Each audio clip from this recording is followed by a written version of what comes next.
How many of you have ever heard of sleep paralysis?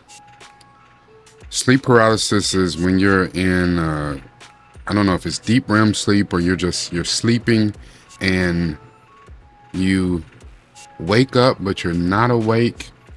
And something is so traumatizing in a dream, in a nightmare, that your senses wake up, but you're completely paralyzed. You're frozen. It's almost as if, say for instance, you were in a sleep and someone broke into the house and you could hear the glass break. You could hear them coming through the door. You could hear the footsteps in the house. And you want to get up and do something about it, but you can't. You are completely frozen by fear. It is said that we have an irrational fear of the dark. But is it really irrational?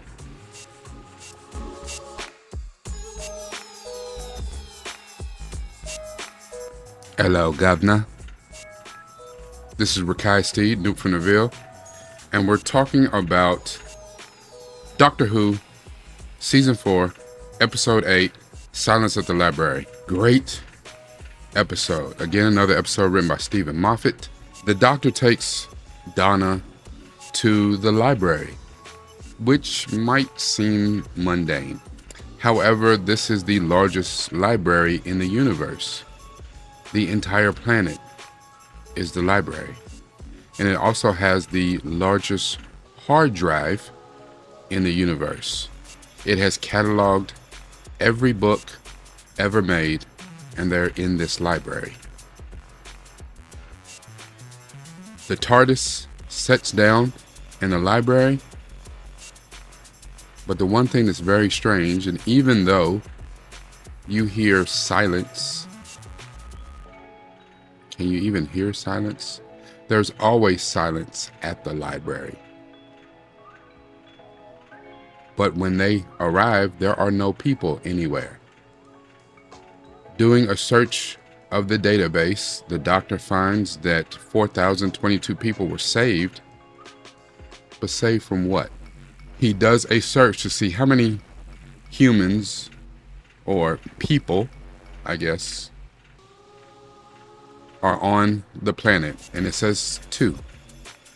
The Doctor and Donna, which is weird.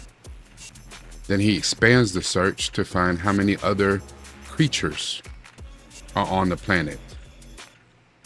And that number's in the trillions. But they don't see anyone. He quickly learns that the trillion are the Vashta Nerada, which I remember the Vashta Nerada from Hellboy 2, The Golden Army. And they were these tiny pixie type creatures. And in Hellboy, you could see them, but they were the origins behind the story of the Tooth Fairy. But it wasn't the pleasant Tooth Fairy who you put your tooth under the pillow and they gave you some money for kindly giving them your tooth. They were tiny monsters who fed on the calcium in your body. So they would take all your teeth and all your bones. But they lived in the darkness. And in this, they supposedly hunt in swarms like piranha, but they live in forest, which is said to be the origins of our fear of forests and dark places, because that's where they did their hunting. You know, those stories of people go into the forest and never came back, or people went into this dark area, cave, and never came back. Allegedly, Vashta Nerada. But let's think about that for a second. Fear of the dark. That has several meanings. Fear of the dark places. Fear of the dark within you. And another nuance that unfortunately is part of America's legacy. Fear of the dark skin. You know, it's said that we fear monsters because we fear the dark parts of ourselves. And there is some truth to that.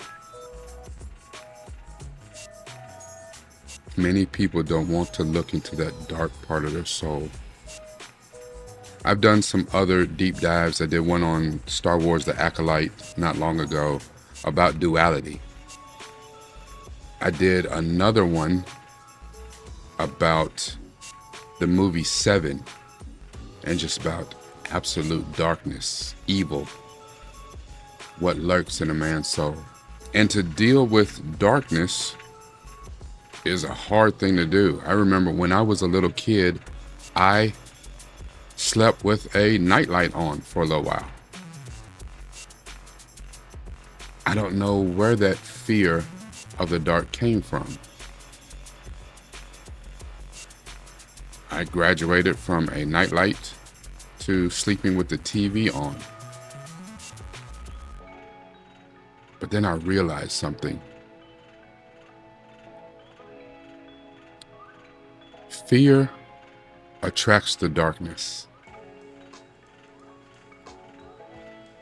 But when you lose that fear,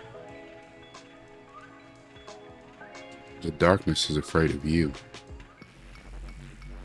Once I lost that fear, I could turn on music, and for me, it's 90s R&B all day, every day.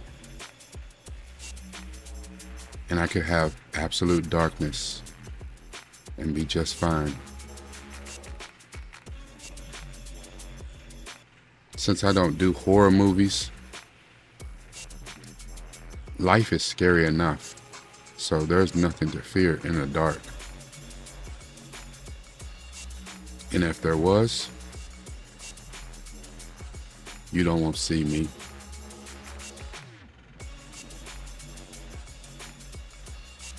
I can go Mace Windu and look into that dark part of my soul and pull out something you don't want no pieces of.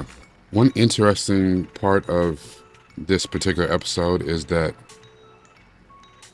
the doctor meets someone who claims to know him, but he doesn't know. Professor River Song. I know who she is. I don't know her whole backstory, but I've heard the name. I know who she is. I don't know why she means what she means to the doctor, but I know who she is. The doctor has no idea who she is. And please, those of you, don't spoil it for those who don't know. I did not spoil it for Centel. And if you've not watched our reaction to the episode, go into the link in the description to watch it. It really is a good episode. High rated. River Song is quite amazing. Even though several of the people that are with River's party get taken out along the way by the Vashta Nerada, she never loses faith. She never loses faith in the doctor. And one of the interesting things is even though they are running around this gigantic library, knees to chest, the doctor is not afraid. And I don't know if it's that he's just not afraid to die. I mean, he's done it before and regenerates. And I don't know if these little tiny piranha eat your body up and you can just regenerate and give them fresh food to eat. I don't know how that works. But he's not afraid. And he's still on the quest to save everybody that he can while figuring out this mystery. Where did the people go? On top of the fact that Donna disappears. Donna's saved by the library. I could jump into, how you're afraid of dark skin. I could jump into how you're afraid of the dark parts of your soul. Or the irrational fear of the dark. Because the dark is full of the unknown. Which, again, fear of the unknown is another deep dive I've done here recently. You should go check out. That which we don't know does scare us. And not many people are equipped or emotionally available and ready to deal with what they don't know, what they can't control. Here's a quote from R.L. Stine that I absolutely love. Most fears are basic. Fear the dark, fear going down the basement, fear weird sounds, fear that somebody is waiting for you in the closet. Those kind of things stay with you no matter the age. It's hard to combat that kind of fear within your person. But I'm going to leave you with this. I used to be afraid of the dark till I learned that I am the light and the dark is afraid of me. See the light in yourself. Be the light. And then nothing can touch you. This is Rakai Steed, nupefromdaville. Like, comment, share, and by all means, subscribe. It's all about this. It's definitely all about this.